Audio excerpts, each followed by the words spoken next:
আসসালামু আলাইকুম বন্ধুরা, এনবি কিচেনে আরও একটা নতুন রেসিপিতে স্বাগত। আজ আমি আপনাদের সাথে শেয়ার করব সুস্বাদু মুখরোচক মোচার চপ। চলুন তাহলে দেখে নিন। এদিকে কড়াইয়ে পানি দিয়ে কেটে রাখা মোচাগুলো দিয়ে দেব, আর দিয়ে দেব সামান্য হলুদ। ভালো করে মিশিয়ে কিছুক্ষণ সিদ্ধ করে নেব। দেখুন মোচাগুলো আমার সিদ্ধ হয়ে গেছে, পানিটা ঝরিয়ে নেব। কিছুটা চিনেবাদাম শুকনো খোলায় ভেজে নেব। ভাজা হয়ে গেছে। এবার দিয়ে দেব কড়াইয়ে সর্ষের তেল, একটা কুচিয়ে রাখা পেঁয়াজ দিয়ে দেব। কিছুক্ষণ একটু নাড়াচাড়া করে ভেজে নেব। তারপর দিয়ে দেব আদা ও রসুন বাটা। আদা ও রসুন বাটা একটু কষিয়ে কাঁচা লঙ্কা কুচি, সিদ্ধ করা মোচা, সামান্য হলুদ, জিরে গুঁড়ো, শুকনো লঙ্কা গুঁড়ো সব কিছু দিয়ে ভালো করে নাড়াচাড়া করে মিশিয়ে নেব। কিছুক্ষণ রান্না করার পর দিয়ে দেব ভাজা বাদাম, আর দেব স্বাদ মতো লবণ। কিছুক্ষণ নাড়াচাড়া করে রান্না করে নেব মিনিট পাঁচেক মতো। এরপর দিয়ে দেব সিদ্ধ করে রাখা আলু।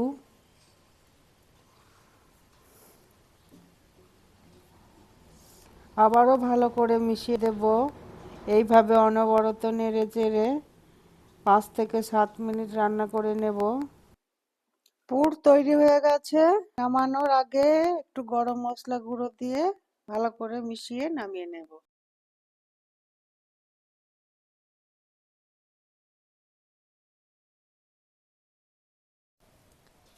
এবার ব্যাটারটা তৈরি করে নেব। ব্যাটারের জন্য 4 টেবিল স্পুন বেসন, 2 টেবিল স্পুন চালের গুঁড়ি, সামান্য লবণ, হলুদ গুঁড়ো, লঙ্কা গুঁড়ো, 1 চিমটি খাবার সোডা সব কিছু ভালো করে মিশিয়ে নেব। এবার অল্প অল্প পানি দিয়ে ব্যাটারটা তৈরি করে নেব। একবারে বেশি পানি দেব না, তাহলে ব্যাটারটা ভালো হবে না। দেখুন ব্যাটারটা আমি তৈরি করে নিয়েছি। দেখুন ব্যাটারের থিকনেসটা ঠিক এরকম হবে। দেখুন চামচের ওপরটা কি সুন্দর কোট হয়ে আছে। পুর থেকে ছোট ছোট লেচি করে নিয়ে চপের আকারে বানিয়ে নেব। দেখুন এভাবে চ্যাপ্টা করে চপগুলো বানিয়ে নেব।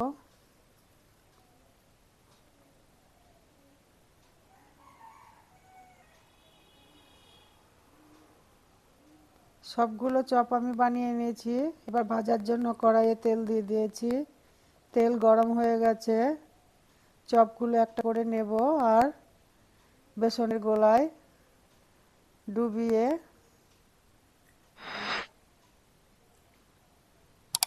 তেলে ছেড়ে দেব। এইভাবে উল্টে পাল্টে লাল করে ভেজে নেব।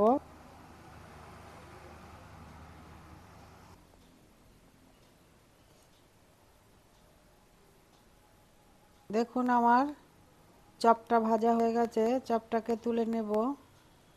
এই একইভাবে সমস্ত চপগুলো আমি ভেজে নেব।